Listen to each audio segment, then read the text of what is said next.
പുറത്തെവിടെയും പോകാതെ പുസ്തകങ്ങളുമായി ചടഞ്ഞുകൂടിയിരിക്കുന്ന ഒരാളെ പണ്ടാണെങ്കിൽ പുസ്തകപ്പുഴു എന്ന് പറയും, ഇപ്പോഴാണെങ്കിൽ ഇൻട്രോവേർട്ട് എന്ന് പറയും. ഇത്തരത്തിലൊരു സ്വഭാവമുണ്ടെങ്കിൽ അത് മാറ്റിയെടുക്കുന്നതാണ് മനുഷ്യനെ സംബന്ധിച്ചിടത്തോളം നല്ലത്. കാരണം മനുഷ്യൻ ചലിക്കുമ്പോഴാണ് പേശികൾക്ക് ബലം വെക്കുന്നത്. ഈ പേശികളുടെ ബലമാണ് നമുക്ക് ജീവിതകാലം മുഴുവനും വേണ്ടിവരിക. കാട്ടിൽ മറ്റു സസ്തനികളെ അപേക്ഷിച്ച് നോക്കുമ്പോൾ 30% പേശികൾ കുറഞ്ഞുപോയ ഒരു ജീവിയുണ്ട്. അതാണ് സ്ലോത്തുകൾ.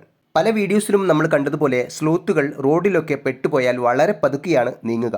ഇതെന്താണ് എന്ന് കരുതി ആലോചിക്കേണ്ട ഒരു കാര്യവുമില്ല. ഓടാനും ചാടാനും നീങ്ങാനുമൊക്കെ പേശീബലം നന്നായി വേണം. അതൊന്നുമില്ലെങ്കിൽ എങ്ങനെ ചലിക്കാനാണ്? ദിവസം മുഴുവനും മരത്തിൽ തൂങ്ങിക്കിടന്ന് ഉറങ്ങുന്നവരാണ് ഇവർ. പുറമേയുള്ള പേശീബലം അവിടെ നിൽക്കട്ടെ, അകത്തും പേശീബലമില്ല. അതുകൊണ്ട് മെറ്റബോളിസം വളരെ കുറവാണ് ഇവർക്ക്. ഒരു അൽഗോരിതത്തിനും വഴങ്ങാത്ത അൽവണ്ടറിലാണ് ഇവരുടെ മെറ്റബോളിസം. ഒരു ഇല കഴിച്ചാൽ 30 ദിവസമെടുക്കുമത്രേ. മരത്തിലെ ഇലകളും കായ്ക്കനികളും ഫ്രൂട്ടുകളും ഒക്കെയാണ് ഇവരുടെ ഭക്ഷണം. പക്ഷേ കഴിച്ചാൽ ദഹിക്കണ്ടേ? അതിന് ദിവസങ്ങളെടുക്കും. സസ്തനികളിൽ ഏറ്റവും സ്ലോ ആയ ദഹന വ്യവസ്ഥയും മെറ്റബോളിസവും ഇവർക്കാണ് എന്ന് പറയപ്പെടുന്നു. സ്ലോത്ത് എന്ന ഇവരുടെ പേരിന് അർത്ഥം തന്നെ വളരെ മന്ദഗതിയിൽ ചലിക്കുന്നവർ എന്നാണല്ലോ. ഇവരുടെ പേശി ഒരുതരം നാര് രൂപത്തിലുള്ളതാണ്. വളരെ മന്ദഗതിയിൽ ചലിക്കുന്നത് കൊണ്ട് വളരെ കുറഞ്ഞ ഊർജ്ജം മതി ഇവർക്ക് ജീവിക്കാൻ. ഏതായാലും നമ്മൾ സ്ലോത്തായി പോകണ്ട. കായികാധ്വാനമൊക്കെ കുറച്ച് നല്ലതാണ്.